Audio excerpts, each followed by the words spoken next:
44, we have Coach Aidion, Andy Ambos, and Khalil Sherba.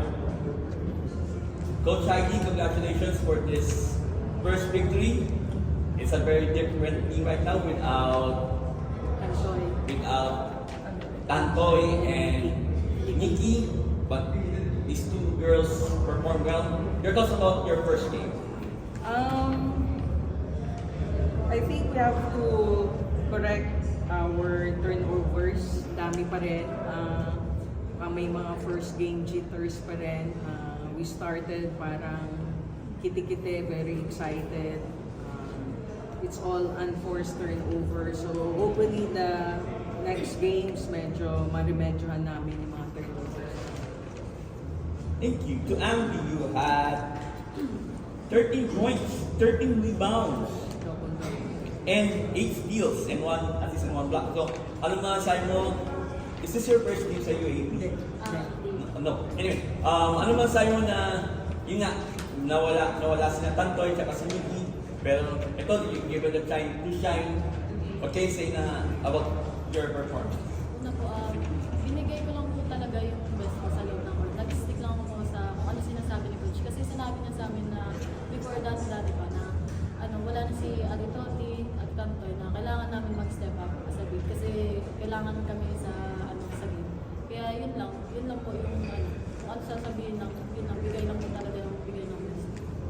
Thank you, Abby. To Khalil, you had 80 points, 4 rebounds, 3 assists, 3 steals, and plus 32. So ano man sabi mo na this is your first game sa UAP, right? Ano man sabi mo na ito, wala kang venue, tsaka bigger stage, parang sanay ka na. What can you say about your first game here? Siyempre po yung first game ko po ngayon, medyo kinabahan lang po ako. Pero, Kinabahan pa siya niyan. siyempre sumusunod lang po ako sa sistema ni Coach. And nakikinig lang po ako sa mga artists na nagagay po sa akin pa lang. Thank you. Okay, the floor is open for questions. Coach, a lot of rookies were able to get at least their feet wet ngayong game na to. Siguro, apart from Khalil also, ano yung masasabi niyo na lang po sa newcomers mo? Yeah. Actually parang nagamit ko lahat today. So, yun yung parang sabi ko nga sa kanila na every opportunity na mabigay sa inyo ng coaches, sana ma-maximize nila inside the court. So, si Kariel played well. She played 23 minutes with 18 points. Yung isa kong rookie, si Jean Rediquete with 11 minutes with 5 points.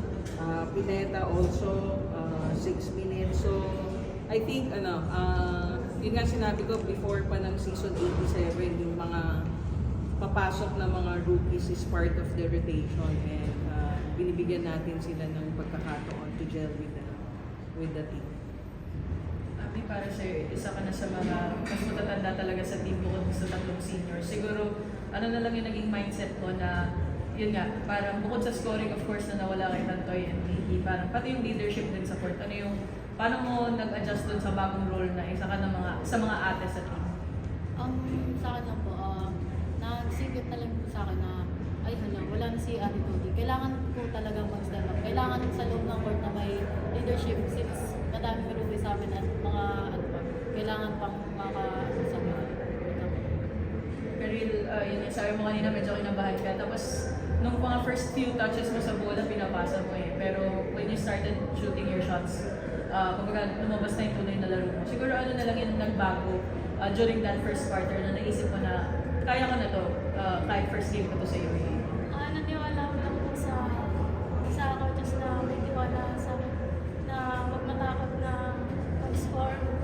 And sa pagpasok ko ng court, kailangan po talaga ibigay po namin yung best po. Coach, yun nga, pero contented ka ba dun sa laro ni Ken, ni Taki, tsaka ni Ekra? kasi nandiyan na yung mga veterans. I think it's a long tournament pa naman. Yun nga, we give exposure to everybody kasi it's a long tournament. Yung mga minutes namin, very important sa akin na ma-preserve ko rin yung mga veterans dun sa long stretch ng tournament. So, okay lang. As long as we improve every game, yun naman ang purpose namin ngayon sa season 87 na every game mag-improve yung team. Yun nga, sa players, kahit si Tantoy at si Nikki, di na naglalaro pero nasa bench nyo pa rin sila to guide you. Ano lang yung masabi nyo dun sa presence nila? Malaking bagay po nandiyan po sila nag-guide sa amin kung ano po yung mga adjustment namin, makakulangan sa loob ng court. Malaking bagay po at saka naging positive din po sa amin na makikita na namin sila yung dalawa sa bench. Malaking bagay po talaga. Si Coach, yun lang. Paano lang yung naging decision-making process of keeping Tantoy and Nikki nga ngayon part ng staff? Actually, yung dalawa naman, they're volunteering for the team because that's how they love the team. So, kahit na walang sweldo, walang nandyan sila every time na may practice yung UST. Si Tantoy is part of the Gila, so pag wala siyang alis, nagpa-practice player siya, and then she keeps on inspiring yan. Sila Ambi talaga, pinupush niya yung mga big. So, malaking impact yon for the players and also for us na nandyan pa rin sila Nikki tsaka si Tantoy. Yan yung mga rookies natin for this year. So, we have adjustments pa rin. Siyempre, kahit nagaling sila pa rin from our same program sa high school. Yung chemistry at saka teamwork, siyempre, you work that out. Hindi naman yan siya shortcut na click kagad yung mga bata dun sa mga dating mga athlete, mga players. So, we're working on it. Coach, laging isa sa mga sinasabi mo na ina-adjust niya every season yung how the game is called ng officials. Siguro after this game po, how much has the team, I guess, sort of at least learn kung paano nila atakihin yung depensa? Kasi medyo marami din talaga yung nagiging tawag na parang na-call sa foul.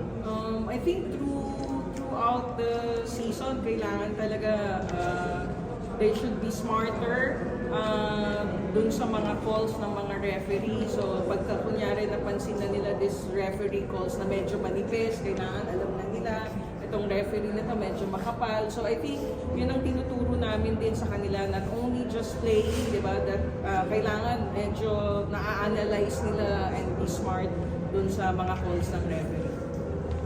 Congratulations, Coach.